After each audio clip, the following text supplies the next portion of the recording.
السلام علیکم عزیز طلبہ، آج ہم قدرتی وسائل سبق کے بارے میں معلومات حاصل کریں گے۔ میں Samina Farzana, government junior college Sedam, ضلع گلبرگہ، اور آپ اس ویڈیو کو سوشل سائنس ورلڈ نامی یوٹیوب چینل پر دیکھ رہے ہیں۔ پیارے بچوں، نعمتیں قدرت کی دین ہوتی ہیں۔ ان نعمتوں کے بغیر زندگی کا تصور ہی ناممکن ہے۔ قدرتی نعمتیں یا قدرتی وسائل یہ ہیں: سورج کی کرنیں، پانی، ہوا، جنگلات، مٹی، معدنیات وغیرہ، جس سے یہ تمام چیزیں انسانی زندگی کے لیے بہت مفید ہیں۔ عزیز طلبہ، وسائل کا مطلب اور اس کے اقسام جانیں گے۔ ان وسائل کو ہم دو حصوں میں تقسیم کر سکتے ہیں۔ ایک کہلاتے ہیں تجدیدی وسائل تو دوسرے کہلاتے ہیں غیر تجدیدی وسائل۔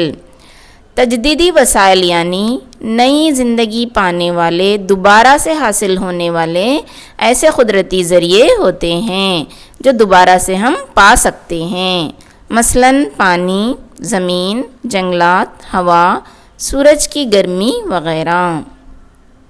وسائل کی دوسری قسم ہے غیر تجدیدی وسائل، جسے ہم استعمال کرتے ہیں تو وہ ختم ہوتے جاتے ہیں، انہیں دوبارہ سے پیدا نہیں کیا جا سکتا۔ ایسے وسائل کو غیر تجدیدی یا ختم ہونے والے وسائل کہتے ہیں، مثلاً تانبا، پیتل، سونا، مینگنیز، کوئلہ، پیٹرولیم، یورینیم، تھیریم وغیرہ۔ وسائل کو اور دو قسموں میں تقسیم کیا جا سکتا ہے۔ ایک ہے نامیاتی وسائل، دوسرا ہے غیر نامیاتی وسائل۔ نامیاتی وسائل یعنی ایسی چیزیں جو پودوں، جانوروں اور درختوں سے حاصل ہوتی ہیں۔ غیر نامیاتی وسائل میں ہم مٹی، پانی، ہوا اور معدنیات کو شامل کرتے ہیں۔ ان وسائل کی کافی کمی ہم دیکھ رہے ہیں۔ اس کی وجوہات کیا ہیں، وہ کیوں کم ہوتی جا رہی ہیں، یہ ہم جانیں گے۔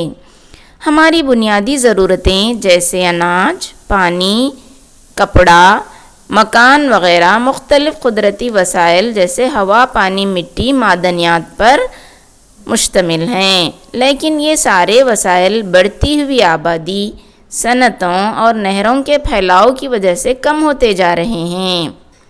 وسائل کی کمی کے اہم اسباب یہ ہیں: حد سے زیادہ بڑھتی ہوئی آبادی، بڑھتا ہوا صنعت کاری نظام، بڑھتے ہوئے شہری علاقے، ہوا میں بڑھتی ہوئی کثافت، پانی کی آلودگی اور گھٹتی ہوئی زمین۔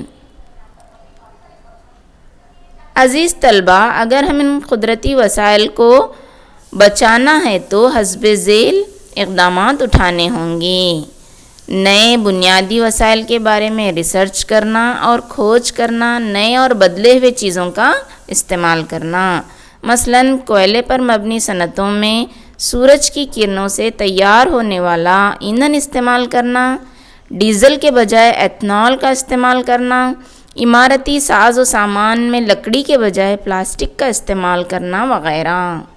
مسائل کا غیر ضروری استعمال کے روکنے اور آلودگی کم کرنے کے لیے سرکار کے بنائے ہوئے قوانین پر عمل کرنا۔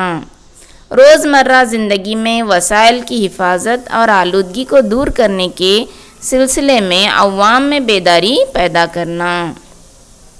وسائل کا تحفظ ہم 4R یا 4R کے تجاویز کے ذریعے سے بھی کر سکتے ہیں۔ یہ 4R's کیا ہیں؟ اس میں نمبر 1 ہے ریڈیوز یعنی وسائل کا کم سے کم استعمال کرنا، ری یوز یعنی وسائل کا دوبارہ استعمال کرنا، ریچارج اور ری جنریٹ یعنی وسائل کو پھر سے بھرتی کرنا یعنی دوبارہ سے اسے ریچارج کرنا، ریسرچ نئے وسائل کو کھوجتے رہنا چاہیے۔ اس کے علاوہ حسب ذیل تجاویز سے وسائل کی حفاظت کی جا سکتی ہے، جیسے کم سے کم سامان کی خریداری کرنا، غیر ضروری پیکنگ سے پرہیز کرنا، پرانے سیل فون اور پلاسٹک بوتلوں کا پھر سے استعمال کرنا،